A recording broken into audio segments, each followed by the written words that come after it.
Vous savez, ce matin, c'est notre dernier dimanche de 2023. Vous êtes conscient de ça? Vous savez, je vais vous partager la parole de Dieu ce matin, le dernier message de l'année. Et dites-moi une chose, combien d'entre vous ici veulent aller au ciel?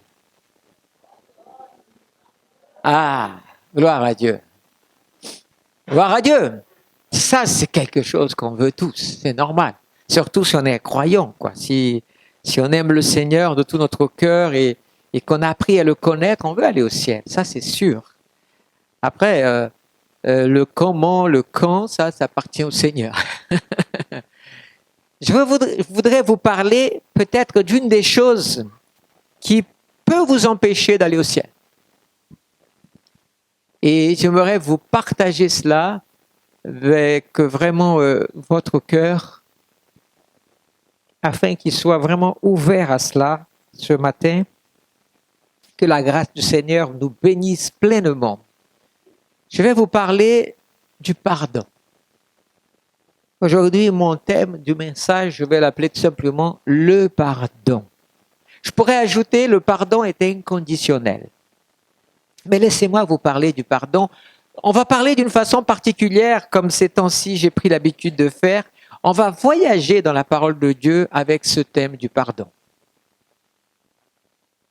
Amen. Alors, j'ai pas donné de passage biblique, donc celle qui est à l'ordinateur va se débrouiller. En plus, j'ai la version soit de la colombe ou soit la seconde 21, donc bonne chance à toi. Voilà, mais tu mets la colombe et puis non, mets seconde 21, peut-être sera plus facile parce que dans certaines expressions, la seconde 21 traduit bien. Éphésiens 4, 32, voici mon premier texte. Mais avant, j'aimerais faire une chose particulière. J'aimerais que vous fermiez vos yeux et que vous priez cette prière avec moi, ou tout seul dans votre cœur, simplement vous écoutez. Seigneur, je suis devant toi. Sonde mon cœur. Je vais écouter ta parole. Que mes oreilles s'ouvrent pour entendre ce que l'Esprit de Dieu veut parler à ma vie. Seigneur, concernant ce thème du pardon, révèle-moi ce qui manque à ma vie. Au nom de Jésus. Amen. Voilà, j'interdis à tout esprit mauvais de venir voler cette parole de ton cœur. Ne laisse pas un bruit, une conversation, un portable ou un lever, sortir, entrer, te priver d'un moment essentiel peut-être où l'Esprit de Dieu va parler à ton cœur au travers de ce message. Éphésiens 4, 32, soyez bons et pleins de compassion les uns envers les autres. Gloire à Dieu. Ça, on sait le faire, non?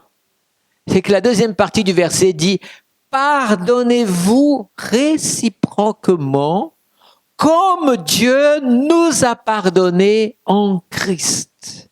Ça change tout. Jusqu'à pardonner réciproquement.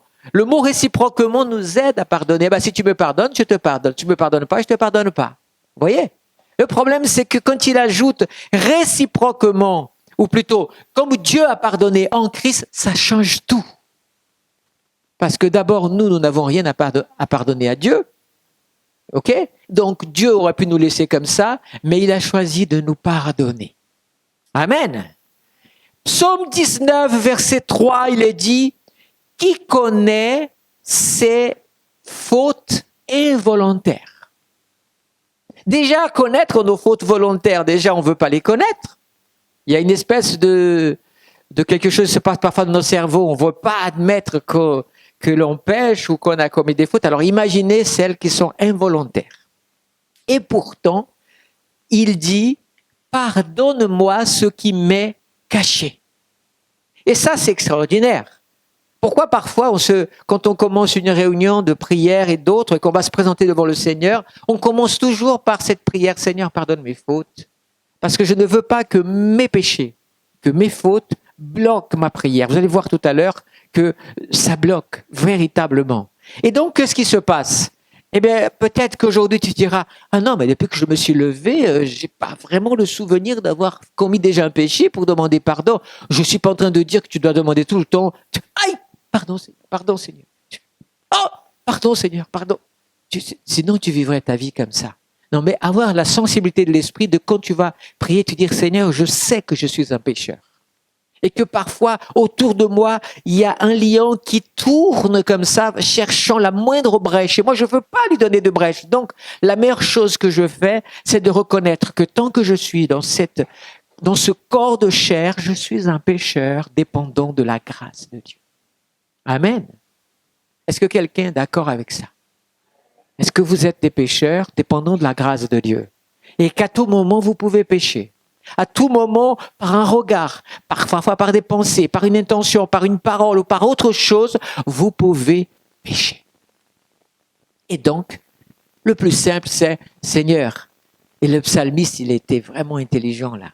Il a dit, qui connaît les fautes involontaires, pardonne-moi ce qui m'est caché, comme ça je suis tranquille. Assurance garantie. Hébreux 8, 12 dira, en effet, je pardonnerai leur injustice et je ne me souviendrai plus de leurs péchés. Alléluia. Ni de leurs fautes. Ça, c'est ce que le Seigneur veut faire. Une fois que tu as dit, pardon Seigneur, le Seigneur a dit, ah, ok, il prend sa grosse gomme et c'est effacé. Amen. Si demain, quelque temps plus tard, il y a une voix qui te dit, mais t'as encore commis ça la dernière fois, rappelle-toi, tu te dis, peut-être que tu sais, tu peux, façon de parler, hein, à cette petite voix, peut-être que tu sais pas lire, mais c'est normal. Moi, je peux te dire une chose, il n'y a plus rien. Parce que l'acte qui avait été rédigé par toi contre moi, qui m'était défavorable, le Seigneur l'a déchiré sur la croix. Donc chaque fois que je demande pardon au Seigneur, je m'approprie cet acte de pardon. Vous savez, à l'époque des esclaves, quand un maître libérait, il donnait une lettre d'affranchissement. Vous savez pourquoi? Parce que malheureusement, l'esclave était reconnu à l'époque à la couleur de sa peau. C'est un noir, donc c'est forcément un esclave. Ah, il est loin de sa terre. C'est un qui a fui. Prenons-le, attrapons-le. C'était pas évident à cette époque-là de vivre. Alors, quand on voulait l'attraper, qu'est-ce qu'il faisait? Eh bien, tout de suite, le gars, il regardait. Ah ouais, d'accord. Ah, t'es libre, toi. Si je regarde à ta couleur de peau, t'aurais pas dû le droit, mais apparemment, ton ancien maître a décidé de te libérer et il était obligé de le laisser. Parce qu'il y avait la lettre d'affranchi. Vous savez quoi? Quand tu marches comme ça, Satan, il arrive, il tombe sur toi, tu dis, ah! Et il te regarde, tu es libre, toi. Tu sais, je connais beaucoup de tes péchés, j'ai une liste là-bas en enfer, là, dans un dossier sur toi, plein de tes péchés. Je ne savais pas que tu t'étais repenti. Ah ouais, d'accord. Mais alors, je ne peux rien te faire alors. Eh ben non. Gloire à Dieu. Parce que le sang de Jésus m'a purifié de tous mes péchés. Gloire à Dieu. Encore un psaume. Psaume 86, 3, 5, 15, il est dit, ça c'est moi qui prie au Seigneur par exemple. Fais-moi grâce Seigneur, car je crie à toi tous les jours. Oui, tu es bon Seigneur. Et là, je rappelle à Dieu quelque chose de fabuleux. On aime bien rappeler des choses, des promesses de Dieu. Tu pardonnes. Tu es plein d'amour pour tous ceux qui font appel à toi. Comme il est en train de faire appel à toi, donc bien joué. Mais toi, Seigneur, tu es un Dieu de grâce et de compassion. Et c'est là que c'est bon. Lent à la colère, riche en bonté et en vérité. Qu'est-ce que ça veut dire lent à la colère? Patient et patient. Tu pêches le lundi, le mardi, le mercredi, le même chose. Il est là. Heureusement qu'il n'est pas comme ces dieux de la mythologie. Il n'a pas une espèce de foudre dans la main. Ah, chat! Non. Lui, il a dit, mon fils, reviens-moi. Gloire à Dieu. Encore un psaume. 130, versets 2 à 5. Seigneur, écoute-moi. Tout ça, c'est des supplications. Ça, si vous voulez, ce sont des prières que vous pouvez faire, par exemple. D'accord? Que tes oreilles soient attentives à mes supplications. Si tu tenais compte de nos fautes, éternel Seigneur, qui pourrait subsister? Et là, il ajoute, il est malin le psalmiste, hein? Mais le pardon se trouve auprès de toi, afin qu'on te craigne. J'espère en l'Éternel de toute mon âme et je m'attends à sa promesse. Quelle est sa promesse? Qu'il va nous pardonner nos péchés. Alléluia! Est-ce que ceux qui sont pardonnés dans cette salle peuvent donner un gros Alléluia? Alléluia! Merci Seigneur pour ce gros Alléluia. Laisse-moi vous montrer un petit peu une histoire très intéressante de pardon et que pardonner, c'est un acte noble. Pardonner, c'est un acte que seulement des rois et des princes peuvent se permettre de faire. Vous comprenez ça? C'est une noblesse. Excusez-moi de dire l'expression. Le gueux, il n'a pas c'est un terme très ancien. Et donc, vous dites, ah bon, mais oui, mais n'êtes-vous pas les fils du roi des rois? Amen. Dans vos péchés, tout ce que vous avez été esclaves, vous étiez des gueux. Excusez-moi du jeu de mots, dégueulasse. C'est horrible, hein?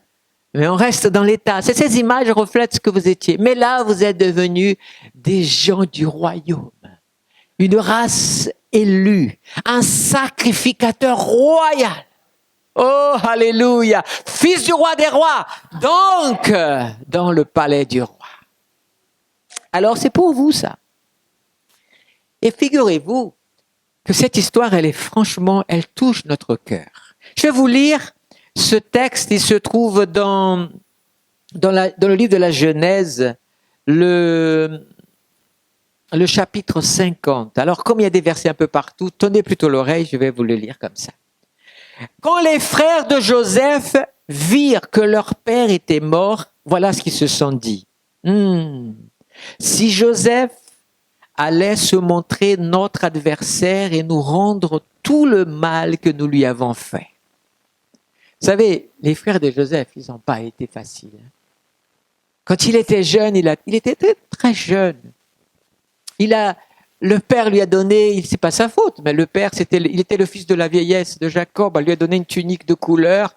Les frères ont vu, parce que cette tunique, j'ai pas le temps de développer, mais elle représentait beaucoup de choses. Et là, ils ont haï Joseph, leur propre frère. Ils ont haï Joseph dans leur cœur. Un peu plus tard, Joseph arrive et dit, j'ai eu un songe. Et quand il raconte le songe, ils l'ont haï encore plus. Au point que la haine les a fait vouloir le tuer, l'ont frappé, l'ont jeté dans un puits et l'ont vendu comme esclave. Et il va passer des années de difficultés, mais Dieu va être avec lui. Quand il va devenir puissant et qu'il va sauver l'humanité de l'époque, et que les frères viennent, il va leur pardonner. Mais le père est toujours là. Et vous savez, c'est un truc chez les anciens qui avaient.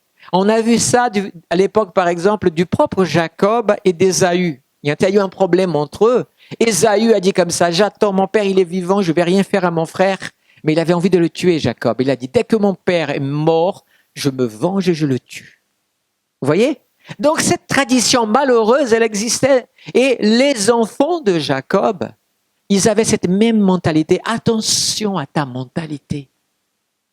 Parce que parfois ta mentalité, ta tradition, ta culture peut être un véritable handicap à ta foi. Quand elle est complètement à l'envers des valeurs de la tradition du royaume des cieux. Alors ils se sont dit, ça y est, papa Jacob est mort, là Joseph, maintenant il n'y a plus rien qui l'empêche, il va nous rendre notre compte. En plus, ils habitaient en Égypte, ils étaient à la merci. Il suffirait de Joseph qui dit, allez les gars, ça y est, c'est bon, le papa il est mort, on va profiter, ouvrez encore 11 autres tombeaux et on va enterrer mes frères aussi, c'est le moment de régler tous mes comptes. Et ils avaient peur. Ils avaient vraiment peur. Alors, qu'est-ce qu'ils ont fait? Ils sont allés, ils ont pris les paroles du père, ils sont allés vers les sentiments, ils dirent à Joseph, ton père a donné cet ordre avant de mourir. Vous parlerez ainsi à Joseph. Oh, je t'en prie, pardonne le crime de tes frères et leurs péchés, car ils t'ont fait du mal. Je t'en prie, pardonne maintenant le péché des serviteurs du Dieu de ton Père. Waouh, ils sont allés fort, les frères. Hein? Ils ont pris, ils ont dit au papa, écris quelque chose là, en notre faveur, parce que tu connais les traditions de l'Orient, c'est ça, la mémoire, ils n'oublient pas, quoi. Ils pardonnent, mais ils n'oublient pas. Écoutez bien, pardonne, mais n'oublie pas. C'est le problème de beaucoup de gens.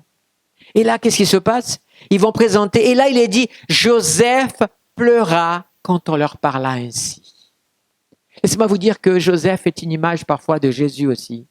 Combien de fois Jésus pleure parce que tu ne vis pas encore le pardon que Dieu t'a déjà donné. Et combien de fois tu remets en question, comme je disais tout à l'heure, tes péchés passés, toutes ces choses, alors que tu as déjà reçu le pardon, mais tu vis toujours dans la culpabilité. Le Seigneur parfois pleure en disant, mais mon fils, pourquoi tu souffres encore de quelque chose que je t'ai déjà pardonné? Joseph va pleurer parce que son frère n'avait pas compris tout. Ses frères vinrent eux-mêmes tomber à ses pieds et dire, nous voici tes serviteurs. Plus humble que ça, tu meurs. Mais ils étaient sincères, ils avaient peur aussi. Joseph leur dit, voici le langage de quelqu'un qui a réellement pardonné. Je vais te dire une chose. Tu veux savoir si tu as vraiment pardonné à quelqu'un? Écoute le langage que tu tiens. Et là, tu sauras si ton pardon est véritable ou si c'est que du blabla. Vous savez, comme, vous savez, le gâteau. Tout le monde connaît les gâteaux. Il y a le gâteau véritable. Mais au-dessus, il y a plein de choses. Il y a cette espèce de crème merveilleuse qu'on voit comme ça. Parfois même une chantilly. Et peut-être même autre chose encore, etc. Vous voyez un peu ou pas? Vous arrivez à voyager avec moi dans l'imaginaire des gâteaux. Mais laissez-moi vous dire une réalité. La seule chose qui est bonne dans tout ça, c'est le gâteau lui-même qui est à l'intérieur. Tout le reste, c'est du pur sucre. Et franchement, moi honnêtement, je préfère les enlever tout ça et manger juste ce gâteau. C'est vrai ou pas? Eh oui. Attention à toute cette crème que tu mets pour couvrir ton cœur. Et tout paraît bien, mais au fond de toi, c'est toujours pas pardonné. Mais voici le langage de quelqu'un qui pardonne vraiment. Soyez sans crainte, en effet. Suis-je la place de Dieu? Joseph est déjà en train de dire, mais mes frères, je ne suis pas Dieu.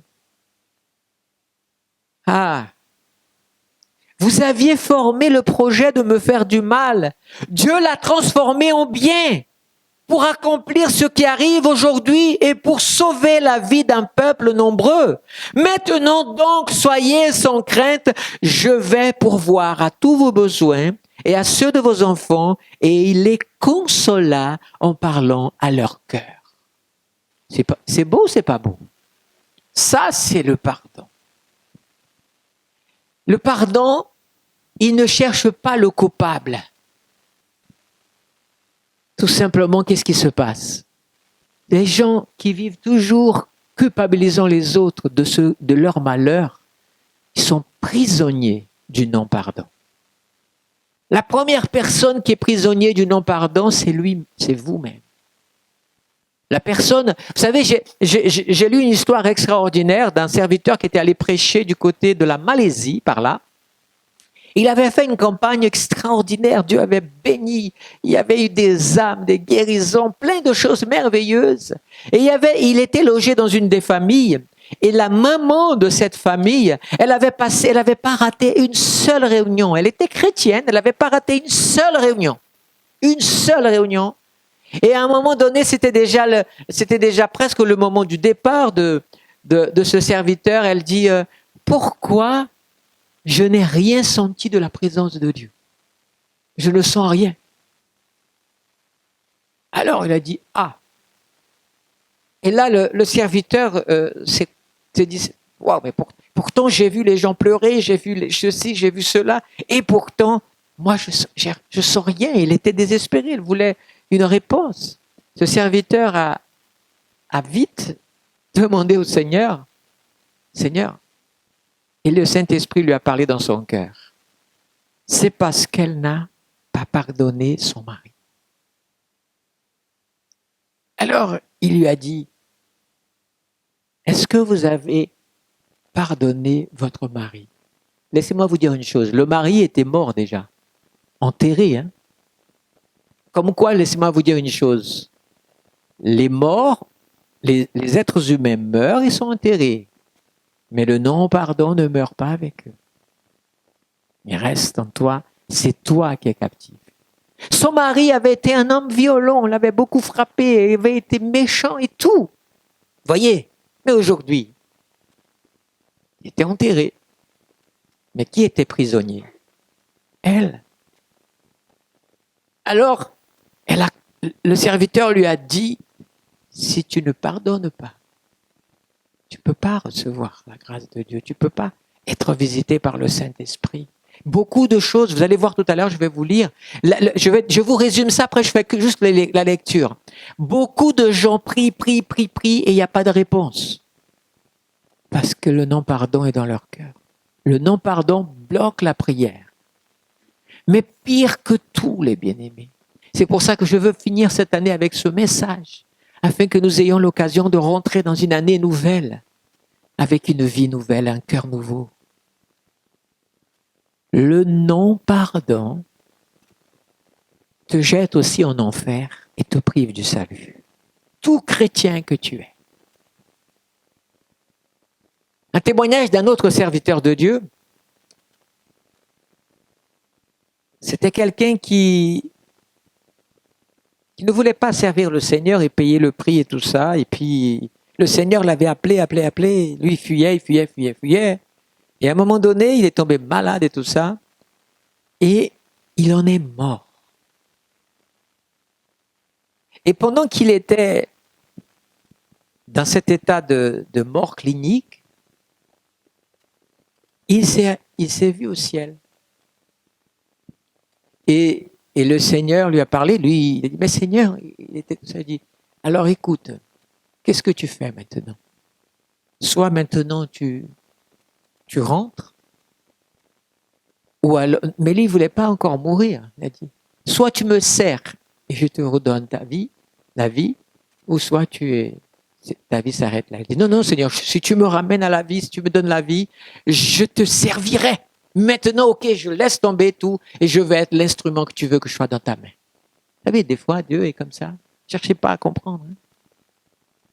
Et là, il y a un truc qui s'est passé de terrible. C'est qu'avant qu'il revienne à la vie, Dieu lui a montré un petit peu le ciel et il lui a montré l'enfer. Mais la chose qu'il a vue en enfer l'a terrorisé. Il a vu sa belle-mère en enfer. Non, mais ne riez pas. Hein. C'est pas une histoire de belle-mère, là. C'est plus que sérieux. C'était vraiment sa belle-mère. Et quand il est revenu, et qu'il s'est dit, et la seule chose que l'Esprit de Dieu l'a dit, elle est morte sans pardonner. Alors vous allez dire, ouais, mais ça, c'est pas la Bible, ça, c'est des témoignages. Tout à l'heure, vous verrez ce que la Bible dit. Et je vous l'assure. Si les gens ne vous prêchent pas ça, si les gens ne vous disent pas ça, eh bien, ils ont tort de ne pas vous avertir. Alors, bien sûr, je reconnais qu'il y a des prédications, il y a certaines connaissances bibliques, ou comment je pourrais dire ça, il y a des doctrines qui disent, par exemple, les calvinistes, ils croient tout simplement à la prédestination. Donc, tu peux faire tout ce que tu veux, si tu es déjà prévu que tu es sauvé, sinon, tu peux faire ce que tu veux, tu n'es pas sauvé. C'est un peu dur, ça. Wesley a beaucoup souffert avec ça, parce qu'il était anglican et tout ça. Il voulait sanctifier sa vie, mais cette doctrine-là qu'il avait dans sa tête, que la prédestination, le calvinisme était très fort en Angleterre au XVIIIe siècle, et lui, il avait grandi dans ça en tant que luthérien, et c'était pas évident. Mais à un moment donné, quand il est allé aux États-Unis, il a traversé le bateau, il y avait des Moraves dedans, les frères Moraves. Et là, ça a été un voyage effroyable. Le bateau a failli couler plusieurs fois tellement il y a des tempêtes. Et lui, il avait peur de mourir. Alors que les frères Moraves étaient tous là. Ah, toi, là. Si on meurt aujourd'hui, de toute façon, on sait où on va et tout. Et lui, il a été interpellé par ça. Il a dit, mais comment vous pouvez être sûr? Il a dit, on est sûr. Mais tu connais pas. Et là, un des pasteurs avec qui il a parlé, il a dit, mais dis-moi, tu connais Jésus? Oui, je connais Jésus. Tu as une relation avec lui et tout ça. Quand il a posé 2-3 questions, il savait pas répondre. Mais son orgueil l'a empêché de demander plus. Et c'est quelques années plus tard, toujours avec les frères Moraves, qu'il va découvrir que le salut est par grâce.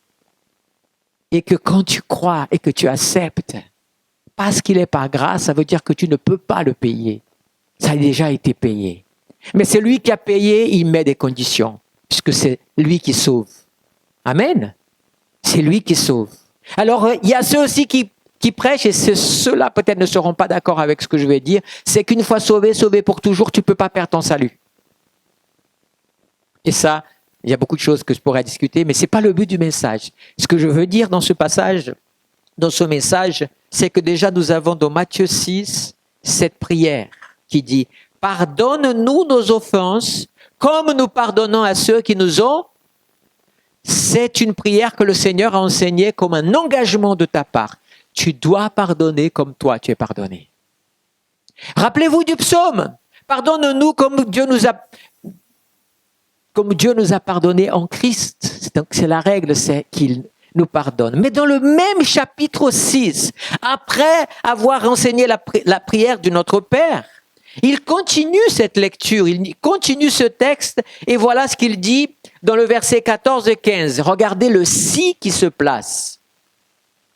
« Si vous pardonnez aux hommes leurs fautes, votre Père céleste vous pardonnera. » Ok, amen.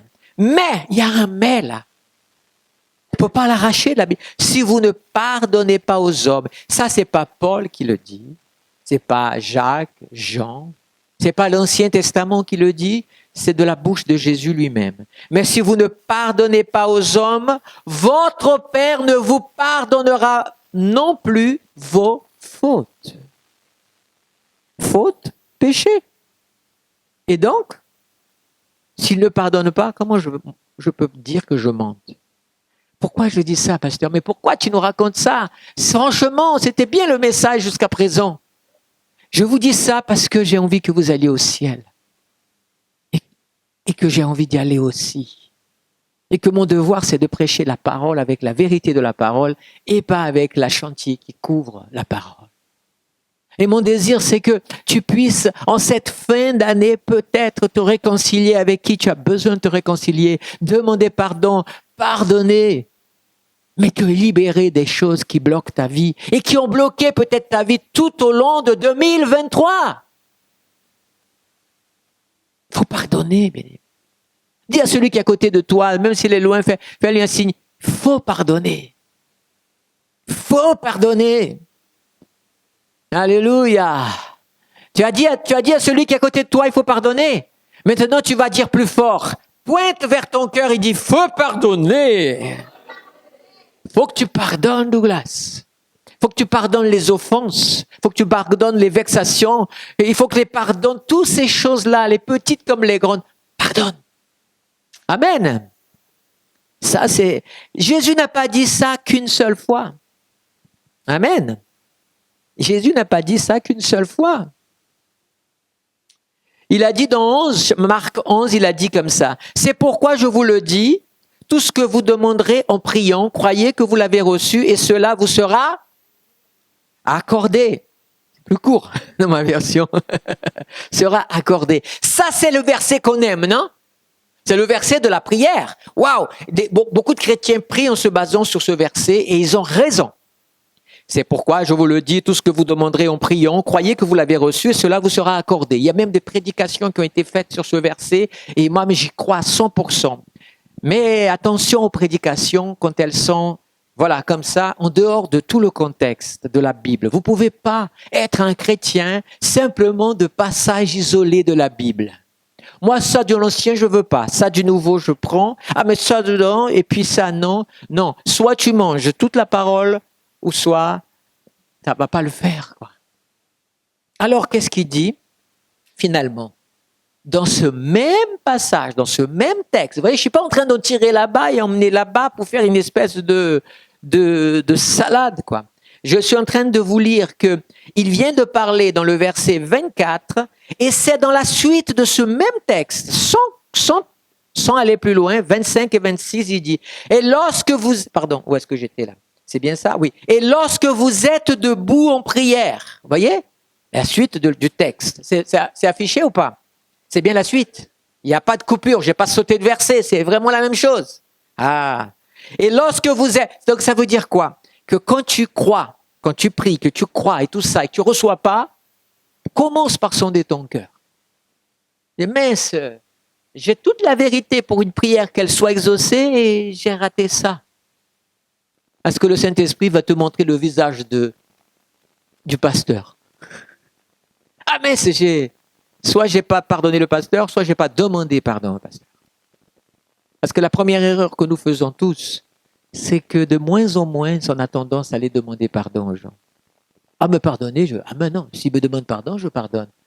Non, non. Pardonne dans ton cœur.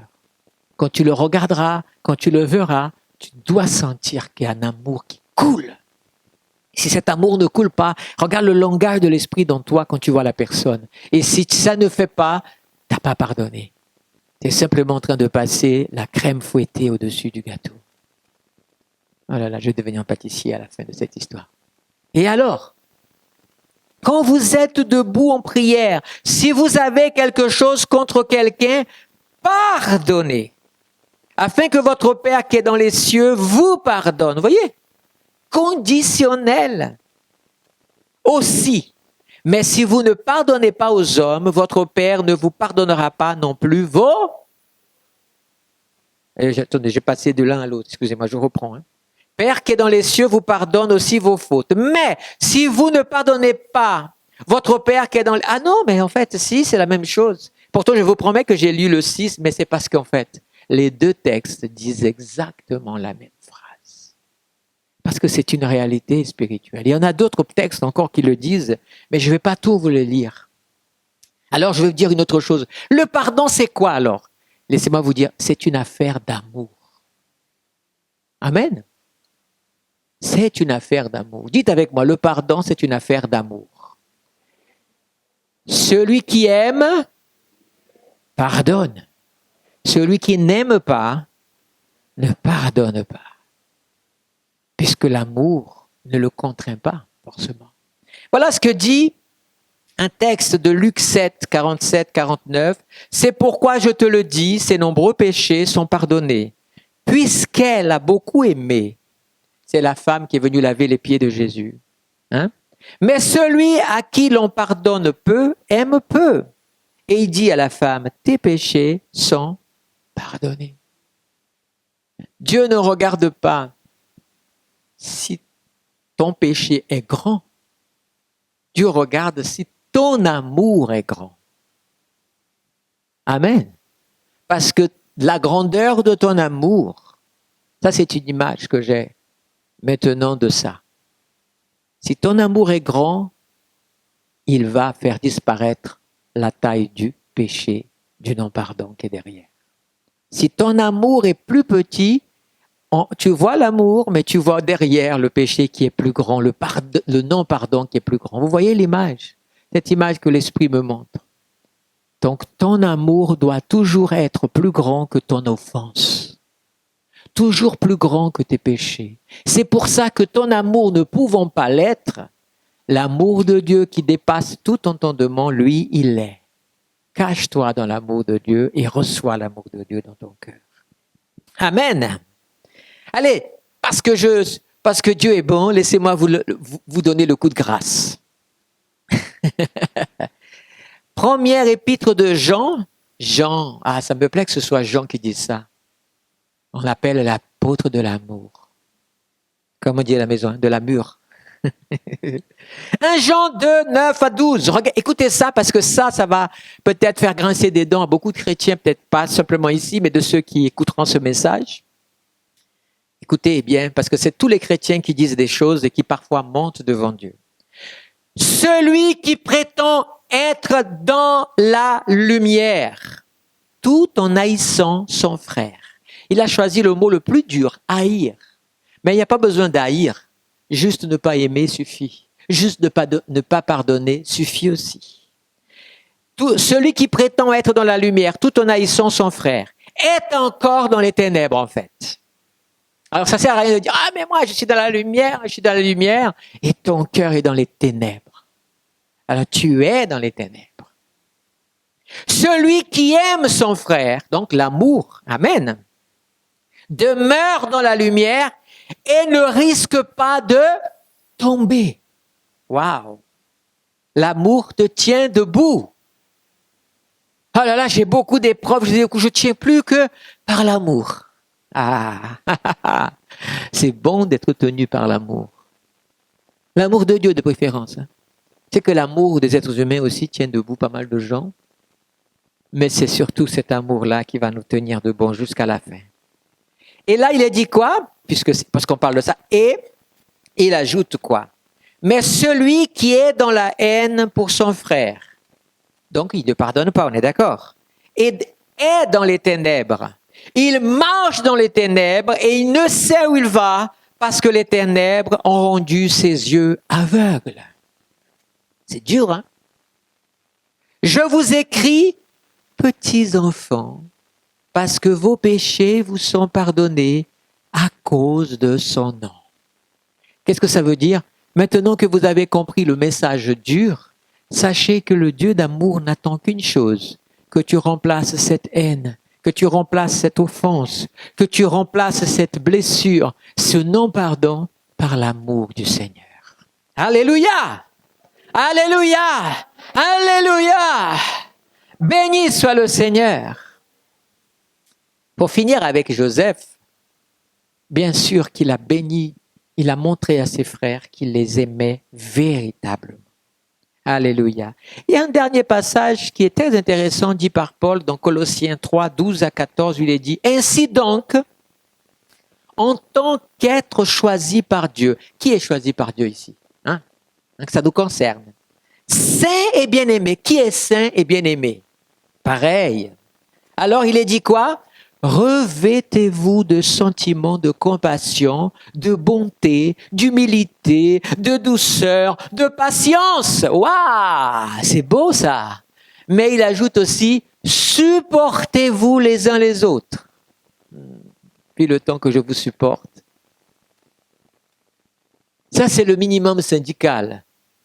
C'est-à-dire, c'est la parole de la terre. Ça veut dire que Paul parle ici, déjà commence par le minimum. Mais quand tu as dépassé le minimum, tu vas plus dire, dis donc les frères, depuis le temps que je vous supporte. Tu vas dire, dis donc les frères, depuis le temps que je vous aime. Hein? Et ça, c'est le minimum syndical du ciel. Gloire à Dieu. Même pas un alléluia pour le Seigneur.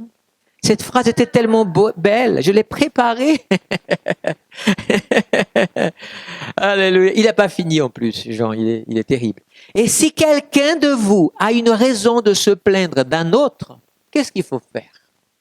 Le texte dit, pardonnez-vous réciproquement. Tout comme Christ vous a pardonné, pardonnez-vous aussi. Mais par de tout cela, revêtez-vous de l'amour qui est le lien de la perfection. Waouh! Waouh, waouh, waouh, waouh! Qui veut l'amour? Qui a l'amour? Alors, je vais terminer ce message en vous faisant une déclaration d'amour. Vous voyez, c'est incroyable, quoi. Les chrétiens, c'est vraiment des... Je ne sais pas quel est le terme qu'il faut utiliser. Tout à l'heure, il y avait des phrases magnifiques du ciel. Silence. Je vais faire une déclaration d'amour. Attention, le caméraman, là, je bouge parce qu'il filme, mais désolé pour le... Une déclaration d'amour, comme je ne suis pas assez poète, j'ai été très bon poète pour séduire ma femme. C'est vrai, hein? Vrai ou pas vrai? Au départ, elle ne me voulait pas. Puis j'ai dit, est-ce que cela ne tienne? La première fois que j'ai voulu l'embrasser, j'ai pris un râteau. J'ai raté l'embrassade, c'était l'humiliation. Ah, je vous assure. Jeune, fougueux. Mais, vous savez, Dieu, il fait justice. Vous savez, à l'époque de Noël comme ça, j'avais mis, vous savez, j'avais déjà de l'inspiration à l'époque. J'avais pris une musique, à l'époque, je crois que je n'étais pas encore très bon chrétien, parce que j'avais pris un fond musical de Richard Kleinderman. Oui, mais vous voyez, aujourd'hui, il y a aussi de bons chrétiens qui jouent aussi du piano. Et avec un fond musical de Richard Kleinderman, j'ai été inspiré et je lui ai enregistré un message. Et j'ai reçu pour carte de Noël en disant, avant je t'aimais pas, maintenant je suis tombée amoureuse de toi. Bon, j'ai résumé sa phrase, elle était plus grande, dommage que j'ai perdu, parce qu'elle n'ose pas assumer ça, j'aurais voulu lui dire, mais regarde, c'est là. De toute façon, c'est fini, hein, ça fait 35 ans qu'on est ensemble. Donc c'est la preuve que moi je dis la vérité. Laissez-moi vous montrer la meilleure déclaration et j'aimerais que votre cœur s'ouvre pour recevoir cette déclaration. Elle n'est pas de moi. Elle est du Saint-Esprit qui a inspiré Paul. Moi, j'ai seulement pris des versions assez faciles à comprendre. Ouvrez vos oreilles parce que le Saint-Esprit va vous parler. 1 Corinthiens 13. Vous allez droit au chapitre entier. C'est pas la peine d'afficher parce que j'ai utilisé 4 versions différentes dans ce texte. La colombe, la seconde 21, la parole de vie et la nouvelle ou la NFC. Je sais plus c'est quelle version c'est là, mais enfin je l'ai cité. Voilà. Écoutez bien, simplement tendez l'oreille. Vous qui avez. Supposons que je parle les langues des êtres humains et même celles des anges.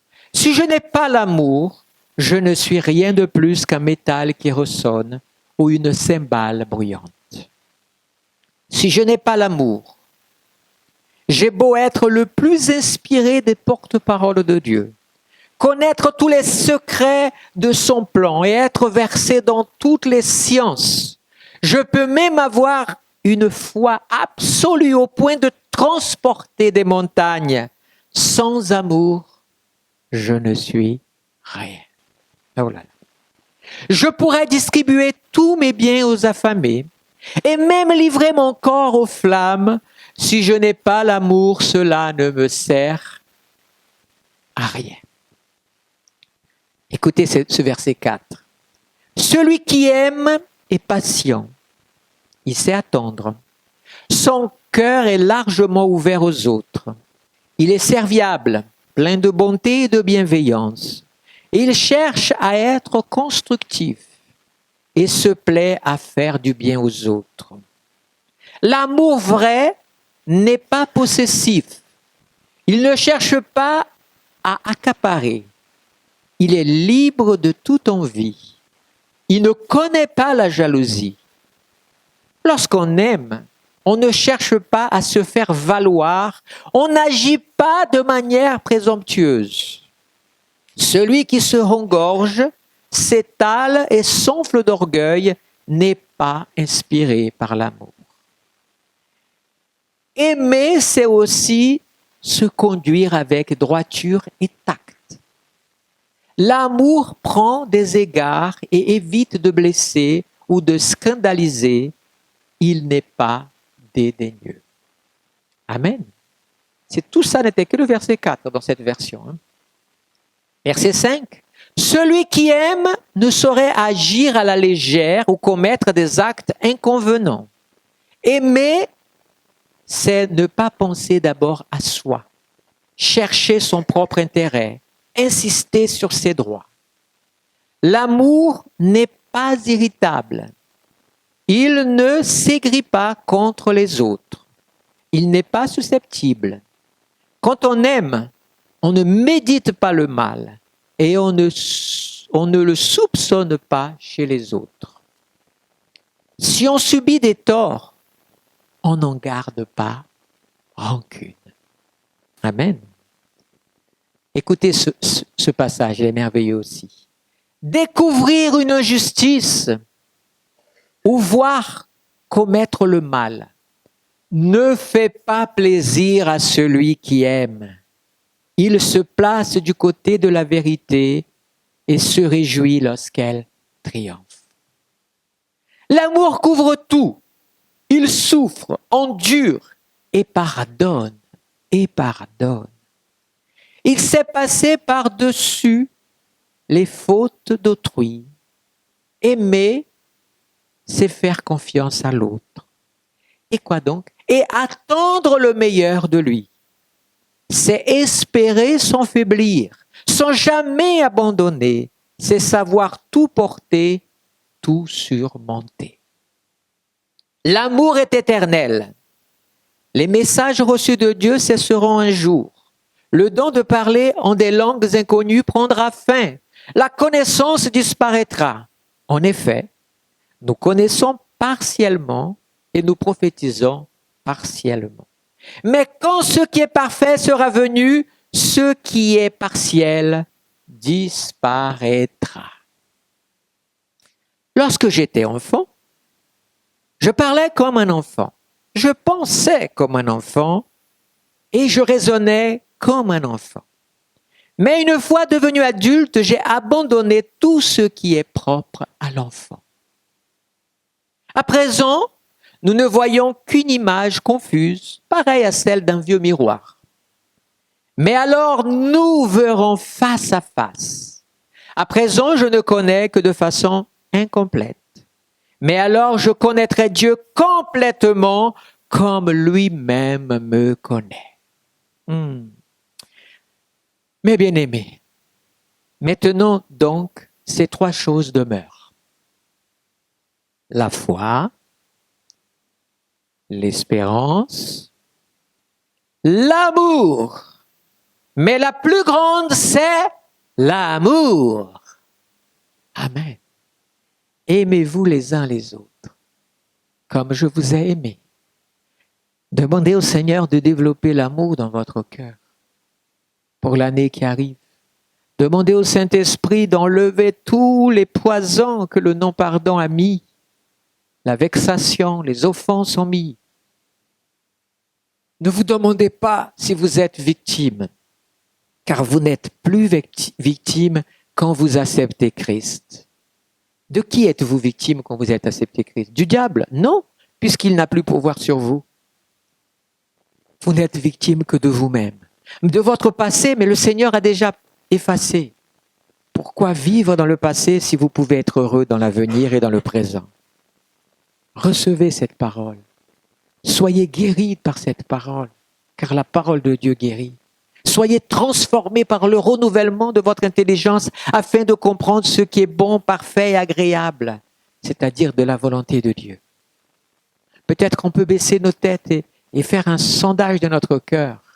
Demandez au Seigneur si vous avez des offenses, des blessures. Si vous n'avez pas encore et vous avez du mal à pardonner, j'aimerais tellement prier pour que le Seigneur te libère de ce fardeau. Ne finis pas cette année avec des blessures, avec des colères, avec des sentiments mauvais dans ton cœur, parce que le diable l'amènera avec toi en 2024. Et, pardon de l'expression, mais il fera tout pour gâcher ta vie. Fais que tout ce qui est mauvais dans ton cœur meure avec cette année. Quelques heures pour toi. Vous avez quelques minutes, quelques heures encore pour accomplir une mission qui n'est pas impossible. Elle est impossible pour vous, mais elle n'est pas impossible pour Dieu. Si tu dis au Seigneur, Seigneur, de moi-même, je n'ai pas la force, mais si toi tu mets dans mon cœur, je désire. Parlez à contre-courant de votre nature et de votre personnalité. Des fois, il m'est arrivé d'être blessé et je dis à sens contraire de mes sentiments. J'ai dit, Seigneur, mon cœur est en colère, mais ma raison spirituelle me dit, Seigneur, je veux pas cette colère de mon cœur. Je veux pardonner et je chasse cette colère de mon cœur parce que je veux aimer et je veux que mon cœur ne soit pas souillé par autre chose, mais je veux qu'il soit purifié par le sang et de l'amour de Dieu. Quand tu commences à prier comme ça, tu fais reculer Satan dans ta vie, qui s'alimente de tes sentiments les plus noirs. Et tu vis la vie nouvelle en Christ. Pardonnez et vous serez pardonnés. Ne pardonnez pas et ne vous attendez pas à être pardonné. C'est une règle d'or de Christ. Et c'est une règle de la grâce. Pour ceux qui aiment séparer la grâce de la loi, Là, vous ne pouvez pas le faire. Parce que c'est une loi éternelle. C'est la condition du roi des rois. Vous savez pourquoi? Parce que tous nos péchés, tout notre salut est lié à un mot, le pardon de nos péchés. Mais n'oubliez pas, ce n'est pas le mot péché qui compte ici, c'est le mot pardon. Si mes péchés ont été pardonnés, Jésus a dit pardonne-leur car ils ne savent pas ce qu'ils font. Waouh! Donc, mon salut est attaché bien sûr au sacrifice de la croix et à tout ce qui coule. Mais qu'est-ce qui coule de la croix? Le pardon de Dieu. Car Dieu a tant aimé le monde qu'il a donné son Fils unique afin que quiconque croit en lui ne périsse point, mais qu'il ait la vie éternelle. C'est merveilleux, parce que nous sommes pardonnés. Pour entrer au ciel, tu as besoin de ta lettre spirituelle avec le tampon pardonné. Mais si tu as, toi, une autre lettre d'accusation, de justification humaine contre quelqu'un, cette lettre, elle a le pouvoir d'annuler l'autre. Parce que ton cœur est égoïste. Tu veux le pardon, tu veux qu'on t'aime, tu veux qu'on te comprenne, mais toi, tu ne comprends pas les autres. Et toi, tu ne fais aucun effort pour les autres, tu ne fais aucun sacrifice pour les autres, tu es égoïste. Au ciel, il n'y a pas de place pour les égoïstes. Au ciel, il n'y a pas de place pour ceux qui ne veulent pas pardonner. Pas parce qu'il n'y a pas de place au ciel, parce que tout simplement, le Seigneur ne permettra pas qu'une contamination rentre au ciel. Parce que le ciel est un lieu de sanctification, de bonté, de grâce, d'amour. Il n'y a que les valeurs du Seigneur. Et tout ce qui vient, tout ce qui a été créé en enfer ne peut pas rentrer au ciel. Libère ton cœur. Demande pardon au Seigneur. Pardonne-moi, Seigneur, mes péchés. Toutes les offenses. Et puis, demande au Seigneur une chose qui est merveilleuse. Apprends à demander pardon. Il y a tellement de chrétiens qui pardonnent dans leur cœur, mais n'ont pas le courage d'ouvrir leur bouche et d'aller voir la personne. Tu sais, je voudrais te demander pardon. Waouh, le nombre de personnes. Et il y a des gens qui sont blessés, tu sais pourquoi? Parce que tu n'as pas eu le courage d'aller demander pardon et la personne, elle s'est enfermée dans une prison toute bête. Seigneur, je suis prêt à le pardonner, mais il ne m'a pas demandé pardon. Il a tort aussi. Parce que son pardon ne dépend pas de ta demande, mais toi, ta demande montre ton humilité véritable. C'est tellement subtil ces choses-là, mais pourtant les choses du ciel sont subtiles. Pour ceux qui savent écouter, pour ceux qui savent recevoir. Père éternel, je bénis ton nom. Bénis Seigneur maintenant tes enfants. Là où il y a des non-pardons, Saint-Esprit révèle maintenant. Là où il y a un besoin de réconciliation, Père éternel, s'il te plaît, touche ces cœurs encore une fois.